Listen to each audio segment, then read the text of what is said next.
చిన్ని కథలు చెప్పనాకి స్వాగతం. అడవిరాజు సింహంతో ఉంటే స్నేహం.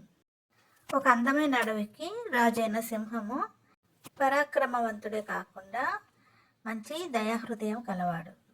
అడవిలోని జంతువులు సింహాన్ని చూసి భయపడినా అతని మంచి మనసుకి ప్రశాంతంగా జీవిస్తుండేవి అక్కడి జంతువులు, పక్షులు. అయితే ఒకరోజు ఆ అడవికి ఎక్కడి నుంచో ఒక ఒంటె వచ్చింది.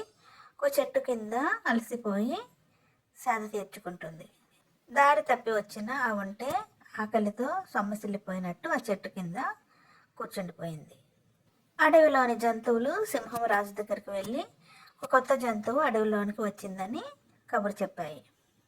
వెంటనే సింహము ఒంటె దగ్గరికి వచ్చి చూసింది. సింహము ఒంటె దగ్గరికి వచ్చి, ఎవరు నువ్వు, ఎక్కడి నుంచి వచ్చావు, ఇక్కడికి ఎందుకు వచ్చావు అని గంభీరంగా అడిగింది. అందుకు ఒంటె, మహారాజా, నేను దారి తప్పి ఎడారి నుంచి ఇక్కడికి వచ్చాను. నా వల్ల మీకు ఎవరికి కూడా ప్రమాదం లేదు. నన్ను కూడా ఈ అడవిలో ఉండనివ్వండి. ఎక్కడో ఒక మూల నేను ఉంటాను అని చెప్పి ప్రాధేయపడింది ఒంటె సింహరాజుని. మిగిలిన జంతువుల మొహంలో అయిష్టతను చూసిన సింహానికి ఒంటె దీనస్థితిని చూసి కనికరం అనిపించి ఒప్పుకుంది. నువ్వు ఇక్కడే అడవిలో ఉండు, అలాగే నా దగ్గరే ఉండు అని చెప్పి సింహము ఒంటెకి అభయం ఇచ్చింది. సింహము ఒంటెని తను ఎక్కడికి వెళ్ళినా తీసుకొని వెళ్ళడం, అలాగే తనతో పాటు ఉంచుకోవడం వలన సన్నిహిత్యం ఏర్పడి ఒంటెతో ఎక్కువ స్నేహం ఏర్పడింది సింహానికి. ఒంటె మాట తీరు, మంచితనము సింహానికి ఎక్కువ నచ్చాయి. ఇవేవి కూడా సింహంతో పాటు సన్నిహితంగా ఉండే కొన్ని జంతువులకి నచ్చలేదు. ముఖ్యంగా జిత్తులు మారిన నక్కకి సింహము ఒంటెల స్నేహం అసలు నచ్చలేదు. ఒకరోజు రాజైన సింహం కోసం ఆహారం తేవడానికి వేటకు వెళ్ళిన జంతువులకి ఆహారం దొరకలేదు.